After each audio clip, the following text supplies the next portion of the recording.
And we're back with Truth Unrestricted, the podcast that would have a better name if they weren't all taken. No big preamble, just a reminder that we do have an email address, truthunrestricted@gmail.com, for anyone to send any feedback, any gripes, any complaints, anything they'd prefer we talk about instead of this boring stuff that we chose. We're big fans of criticism. Yeah. More nasty words. And if I don't get any, then I'm going to go find a reason for people to give me some. So there. Today, we're going to talk about virtue signaling and tribalism. Oh boy. I don't know if we're going to fit that in half an hour, but we'll find out. So, virtue signaling. I define it as the overt or conscious effort to portray a property that we know will be seen positively by whoever we're talking to. Hope that makes sense. Ostentatiously portray. The big focus on that would be the signaling part, right? Like it doesn't count as virtue signaling if you're not talking about it a lot and drawing attention to it. Well, here's where I differ from what most of the world is calling this thing. For most of the mentions of this in our idea space these days, it's a thing that is happening almost entirely on the left. And it's dogmatic thinking that's slurred in with political correctness, with a very certain set of words that you're not allowed to say, definitely not allowed to say, and then also some other things that you definitely have to say that you support or you are in favor of, all that stuff, and you have to bend over backwards to do it. I will definitely agree that when that's happening in those conversations, it's definitely happening in a much less subtle manner than it's really happening everywhere else. But virtue signaling is a thing that everyone does every day of our lives. And you're probably just doing it without even thinking about it that much. So to call it a conscious effort is almost a stretch, because we're doing this. We're trying to signal to everyone why we're important to them all the time. It's just a thing we do. And if you're in a room where everyone does some other strange thing and they think it's normal, you might start displaying those normal properties and displaying those virtues for them just the same as they're displaying them for you. That's monkey see, monkey do 101. What do you think of that? Yeah, I guess so. I think your definition just sort of implies a level of gradients to the behavior when all we typically tend to discuss is the extreme. Yeah, but usually it's a single virtue. Very often we're expected to display at some point that we're not racist in any way. That's a very common thing in our world today, to have a display of the fact that you're not a racist. How have you displayed to people that you're not a racist, Jeff? You haven't thought of any overt things that you might be doing that? No. Aside from avoiding racist jokes or slurs or whatever. Yeah. In my everyday life, I don't run into that much either. But it's definitely a thing that I've caught in conversations among talking heads on TV, for example. Mm-hmm. In comedians, I've seen poke a little bit of fun at this notion where they come up with a bit on a sitcom or something and they'll say something and then they'll trip over that thing immediately and say, I'm not a racist, though. I'm not a racist. Yeah. Don't think that I'm a racist. I have a coworker who hilariously attempts to tell everyone that I'm a racist. Okay. It's good fun. Inside joke between him and I that I have to immediately start telling people, especially new people that don't know me. No, I'm actually not a racist. He gets good fun out of that. We virtue signal about all kinds of things. People on the right are doing it at least as much as people on the left are doing it. If you support a certain politician, then when you're among the people, especially when you're among the people who support that politician, they'll come to expect that you show that same level of devotion for that certain politician. That's been happening in crowds of people who like politicians since we've had politicians, I think. Or, if you identify as part of the Right to Life tribe, you would trumpet what you see as a virtue to identify yourself as part of that moral group. They might, in some cases, even expect you to show some vocal level of support for it if they feel strongly enough about that issue. Political correctness is, I think, a product of a fact that we're trying to virtue signal at such a high rate. We're definitely trying to avoid showing the wrong virtues in that case. It's almost like a reverse. Not like we're trying to signal that we have the right virtues, just try to show that we don't have the wrong ones. Yeah, almost like an Orwellian groupthink or group speak. Yeah. I remember when I first heard the term political correctness was probably still in high school for me back in the 90s. Yeah. It seemed such a strange term. And, there were still people who would try to correct you, try to demonstrate for you the politically correct thing to say. Nowadays, we don't even have that. We just recognize a certain level of behavior as the politically correct behavior. Mhm. We almost don't. Oh no, that behavior still absolutely exists.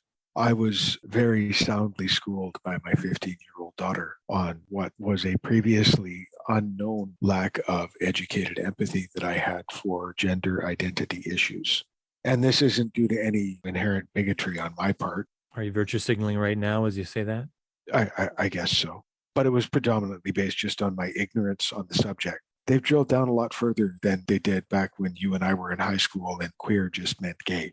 There's a lot more there and a lot more pronouns and other things to keep track of that I was still fumbling with. And my daughter, bless her heart, could not resist the opportunity to give me a good virtue signaling, condescending scolding on my lack of education on the subject. So, no, the behavior still absolutely exists. I would argue even more so than it did when we first saw what we perceived as the first rearing of politically correct behavior in the 90s. And it's circling back to previous episodes, I think predominantly because social media gives us so many more avenues with which to signal our virtues. So many more reminders of what the correct virtues are. Well, easy enough to get feedback. If you've hit on a solid virtue, then you get more likes. Yeah. Yeah. You get this measure. Oh, it's almost engineered now. Yeah. Forgot about the likes. So, yeah, I've seen this phenomenon where if you join a new company or you're with a new set of people and they have a different set of values and they just casually hold them and use them in conversation with each other, you might find yourself adopting some of those values, at least for the time that you're around those people. Have you ever noticed yourself doing that? Yeah, I would say so. I don't know if it necessarily falls within the purview of virtues, but I cursed far less before I became a construction worker. I think it fits. It's not something we see as a virtue, really. Uh, I would disagree. In the anti-politically correct sphere, it's definitely seen as a sign that you're one of the people. You know what I mean? Well, yeah, and I think among a more working class mentality, having a plethora of expletives at your disposal, wearing your coarseness on your sleeve is seen as a sign of openness and honesty, which is something that's very valued in relationships on all levels. Yeah, I think I remember reading somewhere something about that, about how generally speaking, people who curse a lot are trusted more by their friends and peers. So this slurs directly into tribalism, especially the thought that if you were to immerse yourself amongst a group of people who have a different or at least slightly different set of values that they hold, you might permanently or perhaps only temporarily take on those values. That leads directly to tribalism. I didn't feel like I could talk about tribalism without first mentioning or viewing it through this idea of virtue signaling, because I feel like the two are locked together in a way. What do you think? Oh, absolutely. You virtue signal to show that you belong to the tribe. And what is tribalism other than a macro expression of individual virtue signaling? A collection of virtues. Anthropologists are the ones who probably first coined the term tribalism. Back when they were looking at it, they were just looking at it for actual tribes. You wouldn't choose your tribe, it would be chosen for you based on where you lived and who your family was and how they raised you. The original birth lottery. They needed a tribalism because you might have amongst a group similar culture and yet they don't get along with each other. And they needed a way to describe why and how they came to be perhaps even at war with each other, even though they're remarkably similar and really have the same cultural beliefs and everything else. And they found a way to describe that by talking about tribalism, and they're just from a different tribe. But in the modern context, we have tribalism from a tribe that we choose. You have your family and you have how you were raised, and that's all fine. But now, especially with the internet, we have any number of other communities, perhaps even multiple other communities that we can be a part of, in which we can be fully immersed in a whole separate tribe that has a whole separate set of beliefs from the set we would hold if we were just with our families or at work. And that has strongly led to all kinds of other strange and wonderful things in our world. Mhm. Yeah. I have a callback here to the second episode of this podcast. We talked about trust, conformity, and social expectation, all three in a tripod holding up a part of our life. Tribalism and the social forces that hold you into the tribe, that's all of them right there. Trust, conformity, and social expectation.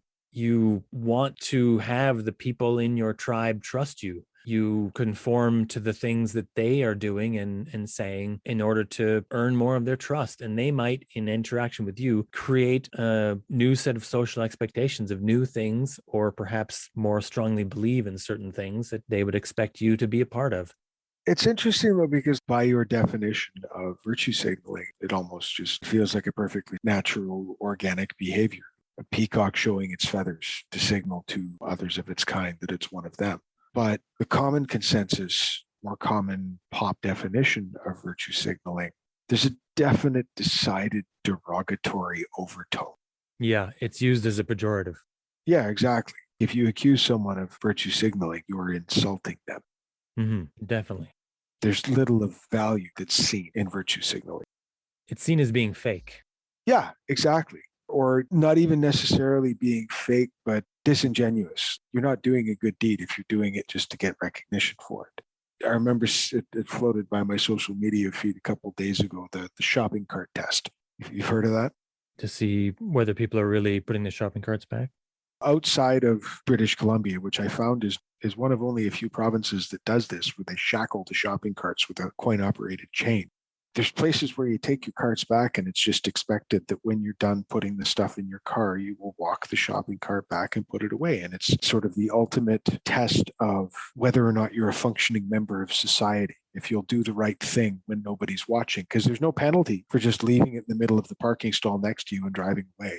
Nobody's going to fine you or come after you or tell you you can't shop here anymore. There's also no reward for doing it. No one's going to give you a high five or pay you. That's the social expectation, the courteous thing to do for the next person. Virtue signaling is the antithesis of that. It's doing that while the entire time you're walking the cart back, speaking through a megaphone to everyone around you to draw attention to yourself and what you're doing. Yeah, you can't really exert any pressure on people to put the cart back.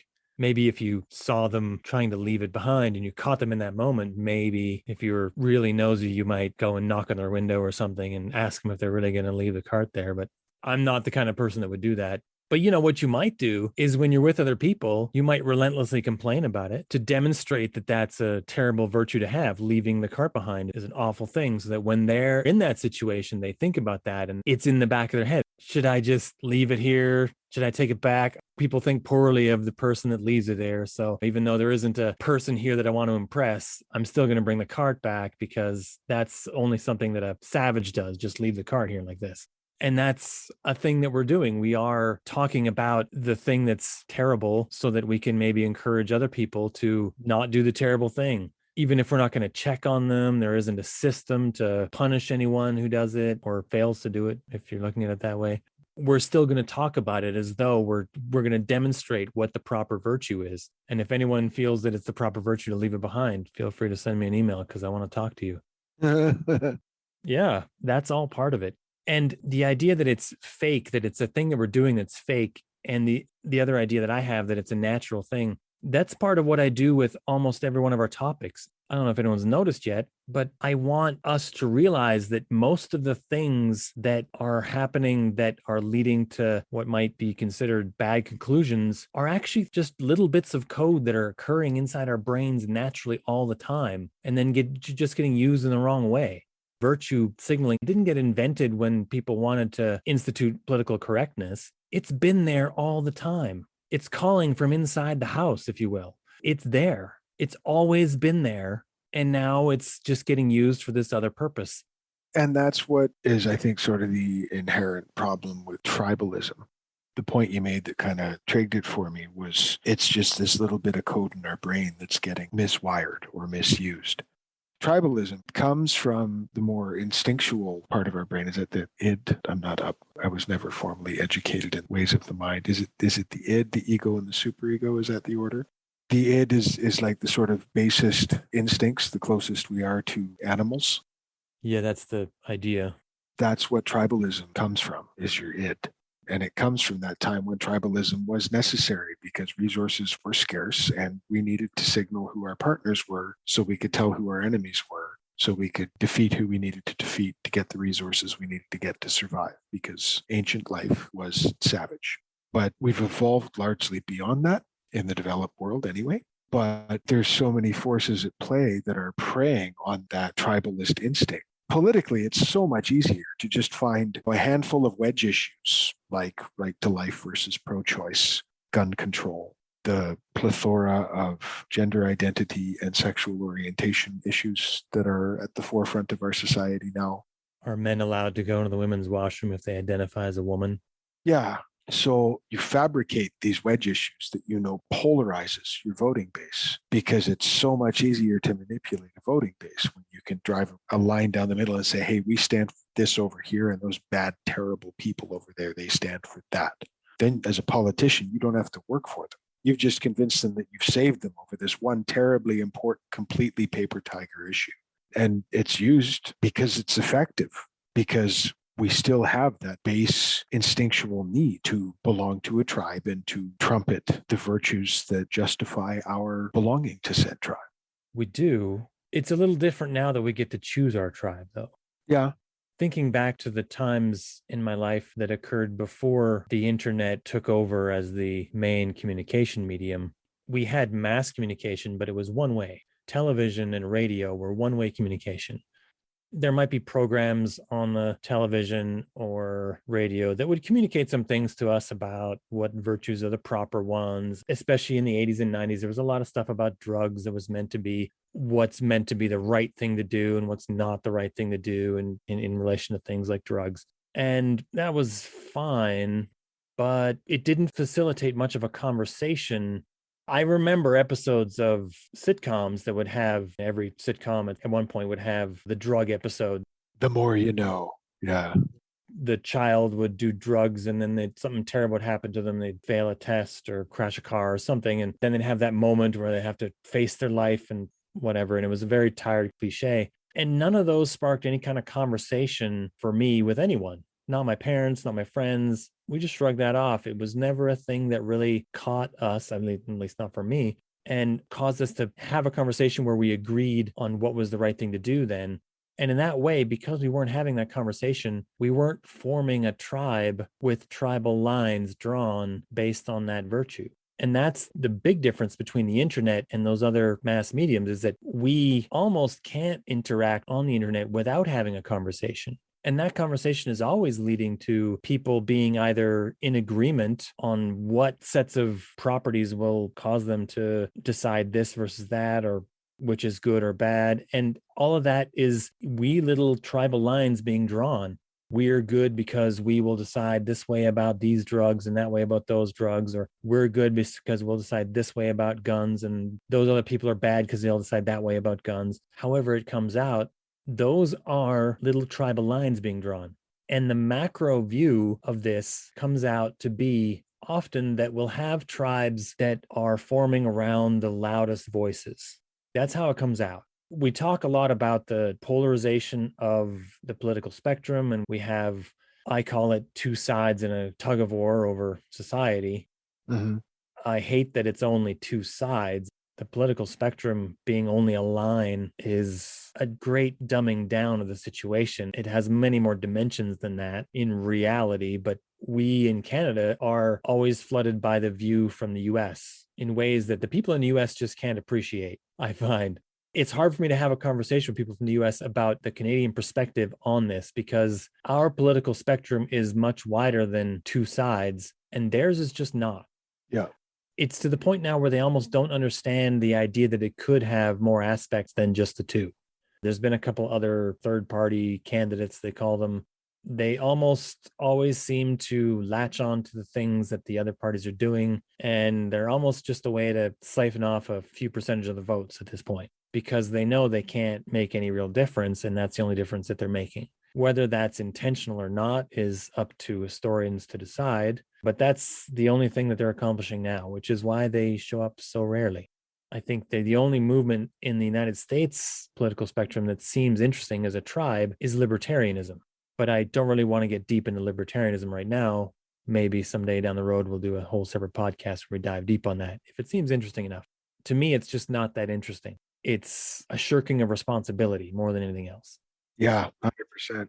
Yeah. Sorry, that's our Canadian perspective on libertarianism to any libertarians out there.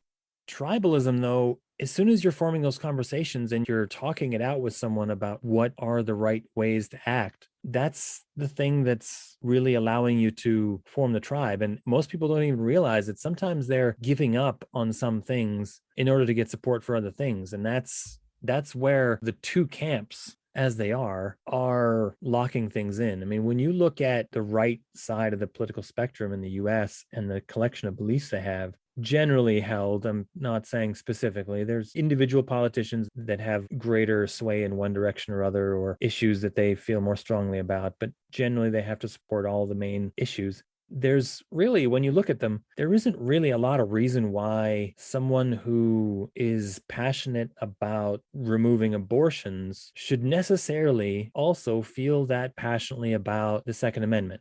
And yet they do. But you can very reliably make money all day long by betting on knowing about one, about their feelings on the other, because it's predictable. It's very predictable. And that's sort of the classic example of tribalism on the right, is this collection of beliefs. They don't interlock very closely. They're just a separate set of beliefs that all happen to be in the same sack together at the same time. And the people who are passionate about one, I'm not really sure how it is they come to all of the beliefs, but if they approach that camp because they're passionate about one of those, I think they often latch on to the views of all the others because they get to be part of the tribe that's going to accomplish the thing that they're really interested in. Mm-hmm. And they're along for the ride for all the other stuff too. If they had to pick just one, they'd probably pick just one. But because the tribe wants to do all of them, then they're in for all of them. And that's why those wedge issues all get collected together as one, because it's a topic that people generally feel passionate about, that is a virtue signaling issue where one will signal their position on the political spectrum by how they feel about said topic. So politicians pick those and talk about them lots because it polarizes the voting base and lets them predict with reasonable accuracy how many votes they're going to get. Yeah, I find how I see a lot of politicians now, and the words that they use, they are using more wishy-washy words, even more so than they used to. If I had $1 for every time I heard a politician use the word values without listing any of those individual values, I'd be a rich, rich man, because values themselves, just saying the word over and over again, doesn't tell you anything about what their values actually are. Mm-hmm. It's like me saying properties. We want properties voters. Switch them up. If you say virtue voters, we want all the virtue voters. I hold a lot of virtues, and everyone who has strong virtues should also vote for me because I hold strong virtues and they have strong virtues and we have strong virtues together. It sounded like a very strange thing to say. Mm-hmm. We've got so used to hearing people use the word values in that spot that we just kind of ignore it now. But it's a way of not talking about the specific things that they should be talking about. And that frustrates me every time I hear a politician do it.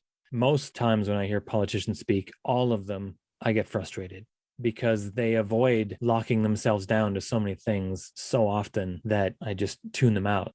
A lot of those messages and the supposed specific things that they are meant to be supporting, a lot of that comes out with all the side conversations, the PACs and the super PACs and the additional people that are talking and the websites that are talking about them and the people that are on those websites to now is happening in a lot of places. The people who are meant to go to those websites that are meant to steer the conversation towards certain things. And in some cases now, the machines that are going to those places and starting their own accounts and changing the conversation towards those things. That's part of that whole machine now, is learning computers that are set to that task. Argubots. Yeah, get the ability to run 10,000 Twitter accounts meant to inject themselves in conversations to keep them on track, to talk about the thing they want to talk about or argue about the thing they want to argue about. And that's where tribalism sits. It sits as the two big tribes and then all the wee little tribes in between that are coming to all these strange beliefs all over the place. When I think about the LGBTQ community, they have their own tribe, but they also have a symbolism of the rainbow, of this inclusiveness. And it's great, inclusiveness, fine. But the real rainbow is all the many, many beliefs that are being had on the internet. And when I think about it, that's the real rainbow. And it's shocking sometimes to enter that space and go to some of those places on the internet and see the things that they're really talking about. Well, that's one of those colors under the rainbow. That's Like what? all the conspiracy hypothesis and all the things that they're telling each other to remind each other is true is really what they're doing when they're going on about this. I've seen some of the QAnon stuff over, not recently, but a few years ago, and it was really remarkable to watch. People who created entire channels, YouTube channels, them and their friends and family and neighbors would collectively run a 24-hour radio station, only it's with a camera and live, like CNN, like their own CNN. And they would continually talk about all the different aspects of all the stuff. And they'd rapidly run out of the parts of the mysterious Q figure that are Meaningful material. and they'd come up with all kinds of other things to throw in there about how you know that these people are pedophiles or how you know that these people are in a cult. And you look at it, you think to yourself, how is it possible that they really think that?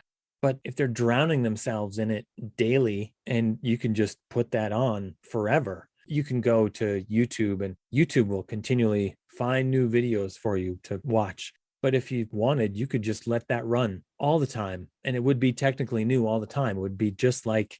And there's all kinds of whatever flavor you want for that. My wife's parents love them, but MSNBC is on constantly in their house. Yeah. Like constantly. Don't get me wrong. I agree philosophically with the bulk of their content because I consider myself to be a member of that left-leaning tribe that this is the media propaganda voice for. But like, I found it really jarring the last couple of times we were up for a visit when I watched it because I don't have cable TV anymore, just the internet. So I hadn't watched a syndicated news network show in a while. It was jarring to me. Blatantly, obviously, tribalist propaganda, grotesque editorializing, very little in the way of actual facts being portrayed on any of the airtime. Functionally no different than Fox News, just left-wing Fox News. It's blue Fox News.